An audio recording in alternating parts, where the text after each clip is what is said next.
Direction aujourd'hui Yalta, sur les rives de la mer Noire. Ville balnéaire du sud de la Crimée, elle est depuis 1945 synonyme du partage de l'Europe. C'est là que Roosevelt, Staline et Churchill se retrouvent alors que les forces alliées se dirigent vers Berlin. Ils y signent un accord qui prévoit en principe l'autodétermination des peuples libérés, mais qui mènera en réalité à la division physique et idéologique du continent. Il s'agit en fait de l'acte de naissance de la guerre froide. Russe à l'époque, la ville deviendra ukrainienne en 1954 quand Nikita Khrouchtchev la transfère à sa république natale. Transfert qui ne prendra tout son sens qu'au moment du démantèlement de l'Union soviétique en 1991. La ville, comme le reste de la péninsule, se retrouve à l'intérieur d'une Ukraine indépendante, alors que 60% de la population criméenne se voit comme ethniquement russe. Un décalage qui posera un problème au moment de la révolution de 2014. Le 21 novembre 2013, le président ukrainien abandonne l'idée d'un accord avec l'Union européenne en faveur d'un rapprochement toujours plus exclusif avec Moscou. Якась така, знаєш, політична підлість з боку України. Мені й соромно за наш політикум, чесно кажучи, і обурило як громадянина те, що відбулося. Тому що, була така надія, що все ж таки нам не брешуть і дійсно ведуть у Європу, попри те, як не впирається Росія. Все. А тут виявилося, що просто торгуються, хто дасть більше грошей. S'ensuivent des manifestations pro-européennes place Maïdan à Kiev qui mèneront à la démission de Viktor Yanukovych le 22 février. La réaction en Crimée est immédiate. 5 jours plus tard, le drapeau russe flotte sur le parlement de Simferopol. Et 3 semaines après le départ du président ukrainien, le peuple approuve dans un référendum non reconnu par la communauté internationale le rattachement de la péninsule à la Russie. L'Est de l'Ukraine sombre alors dans la violence et la Crimée devient à nouveau un symbole important, celui d'une nouvelle guerre froide entre l'Est et l'Ouest. Charles Bob et François Lescalier sont retournés à Yalta pour billet retour. Yalta côté carte postale, la villégiature préférée des tsars et des dirigeants soviétiques, une sorte de Saint-Tropez en Crimée. Mais Yalta, c'est d'abord ce bâtiment. C'est là qu'il y a 70 ans se tenait la célèbre conférence à la fin de la Seconde Guerre mondiale.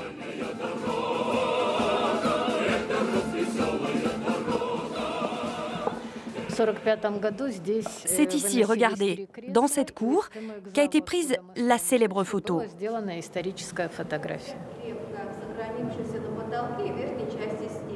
En 1945, Roosevelt, Staline et Churchill se partagent l'Europe. Pour les Russes d'aujourd'hui, Yalta reste un symbole de puissance et de paix. L'endroit où on a mis fin à la guerre.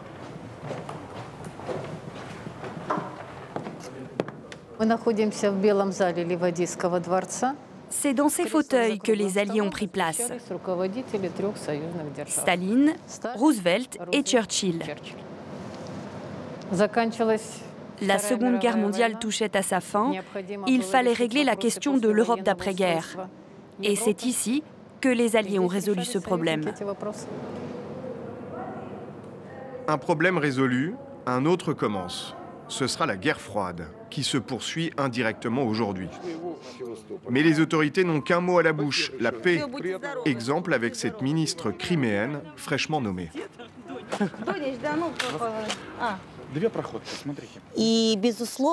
Aujourd'hui, je suis profondément émue parce que le palais de Livadia, la culture de Crimée et la République de Crimée au sein de la Fédération de Russie jouent un rôle positif dans l'unité. Et ça me touche que vous, journalistes, fassiez passer ce message au reste du monde. La Crimée est une terre de paix. Si cette ministre insiste tant, c'est qu'elle sait bien que la paix n'est pas le mot associé à la Crimée. Nous sommes à 100 km de Yalta, dans un village tatar. Les Tatars vivent depuis longtemps à la marge. Ils avaient même été déportés par Staline avant de revenir vivre dans des bidonvilles. Ils sont turcophones et musulmans. Bref, rien pour plaire à la très orthodoxe Russie. Nous rencontrons Edem, c'est l'un des chefs du village.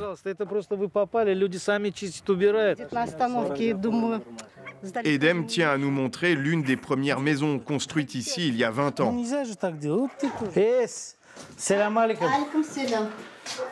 Tout un symbole, alors qu'aujourd'hui les Tatars sont poussés à partir. Et même la situation économique joue contre eux, avec la chute du rouble, les sanctions et le conflit qui sévit dans l'Ukraine voisine. Rien ne va plus.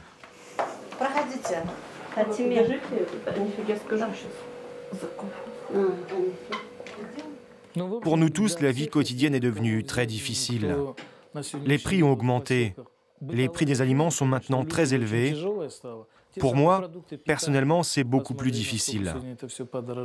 Peut-être est-ce différent pour d'autres familles, mais à cause des sanctions économiques, c'est maintenant très difficile. Mais il y a pire.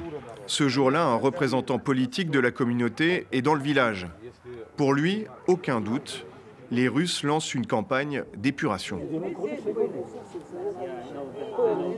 On a eu une information selon laquelle les Tatars seraient à nouveau déportés. Dans le même temps, des voisins russophones ont commencé à se promener dans le village et à choisir les maisons qui leur plaisaient. Les discussions sur la déportation étaient sur toutes les lèvres.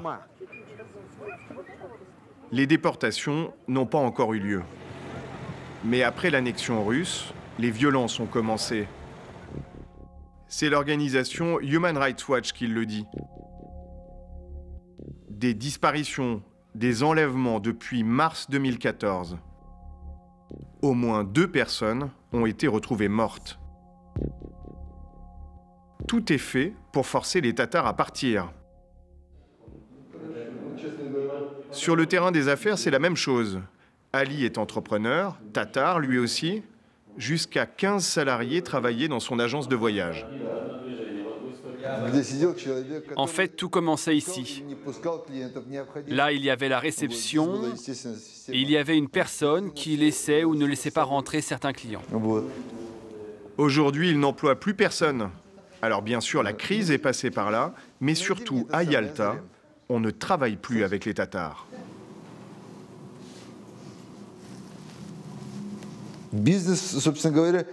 Pour faire des affaires, peu importe les lois à suivre. Mais aujourd'hui, on est à une période où les lois n'existent pas. C'est pourquoi faire des affaires est devenu dangereux. Ça ne dépend pas de l'entrepreneur ou de son entreprise, de son raisonnement ou de son savoir, mais de sa chance. Comme au temps des pirates, vous voyez ? Au rythme où vont les choses, dans quelques semaines, Ali devra mettre la clé sous la porte. Depuis que Yalta est devenue russe, le tourisme sombre. 50% de fréquentation en moins et pratiquement plus aucun étranger. Le gouvernement pro-russe organise ce jour-là un séminaire pour rassurer les professionnels. Un changement radical est déjà en cours.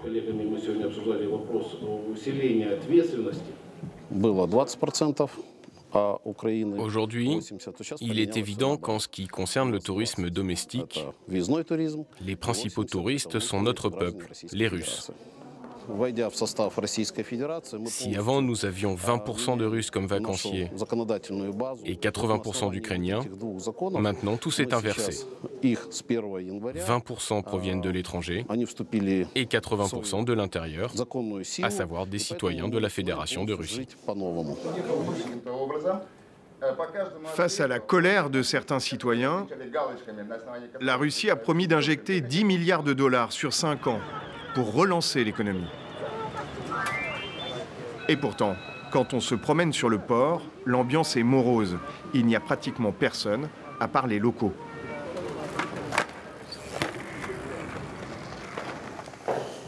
Cet hôtelier travaille main dans la main avec les nouvelles autorités. Il a son passeport russe, et même si son hôtel est résolument vide, devant la caméra, il se veut optimiste.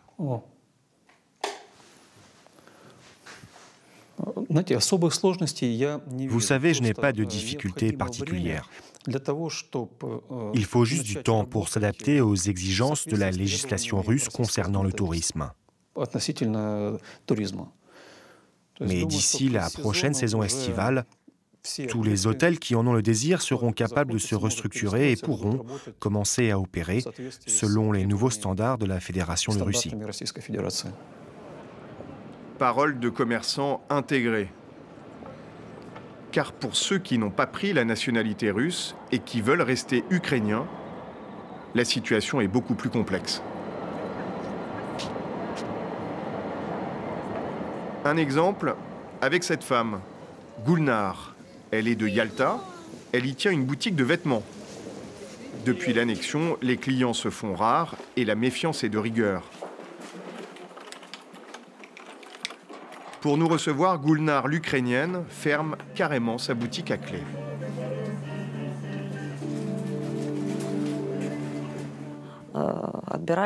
Ils s'approprient certains commerces sans raison. Ils arrivent et ils saisissent tout ce qu'il y a à l'intérieur. C'est facile pour eux de trouver une raison. Un jour, c'est parce qu'il n'y a pas de certificat, un autre parce qu'il manque un papier des impôts ou un passeport. On a l'impression d'être complètement sans défense. On sait qu'on se fait avoir, encore et encore. On nous impose certaines opinions. C'est très triste, parce qu'on a vécu ici la moitié de notre vie et on n'a aucune perspective. Quand on va se coucher, on a peur. Sans passeport russe, pas de travail donc. Beaucoup de commerces ont déjà fermé en ville.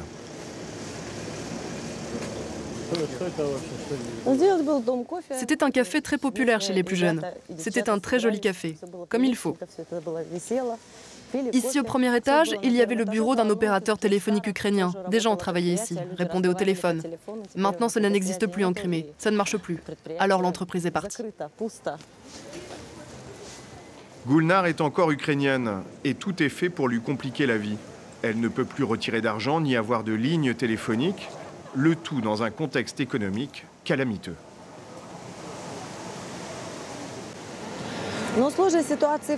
La difficulté, c'est d'abord la transition vers la zone du rouble.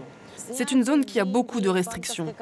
Retirer de l'argent avec les cartes de crédit, c'est aussi très compliqué, car la plupart des cartes de crédit sont sous le coup des sanctions. Et il n'y a tout simplement pas d'argent. Et puis le réseau de téléphonie mobile est également un problème. Avec nos portables russes, nous ne pouvons appeler qu'en Crimée, parce qu'ils ne marchent nulle part ailleurs. Symbole de cette russification à marche forcée, le McDonald's a dû fermer. Pour certains Ukrainiens, la situation vire même au drame.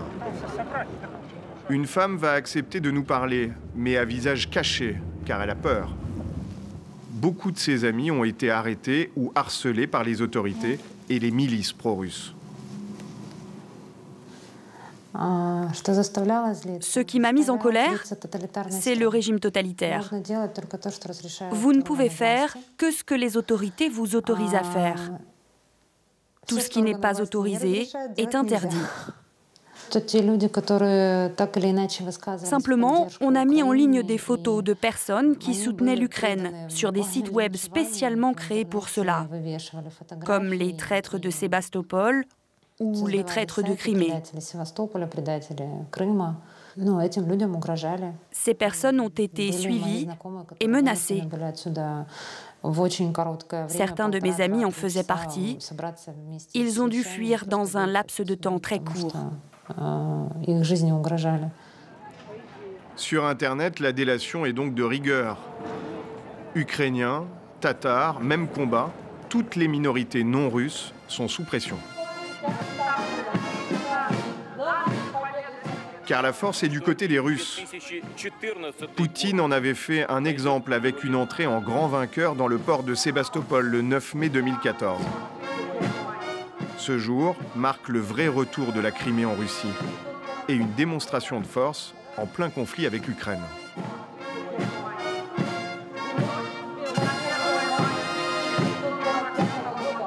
Quelques mois plus tard, l'arsenal est toujours aussi impressionnant.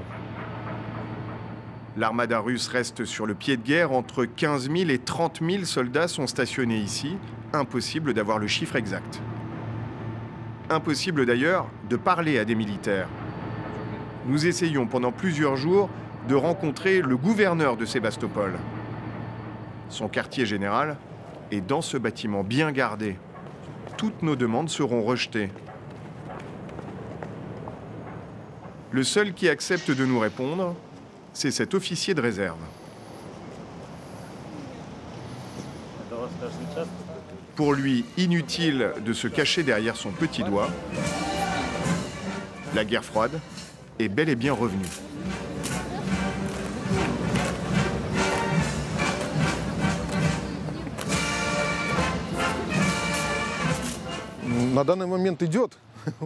C'est déjà en cours.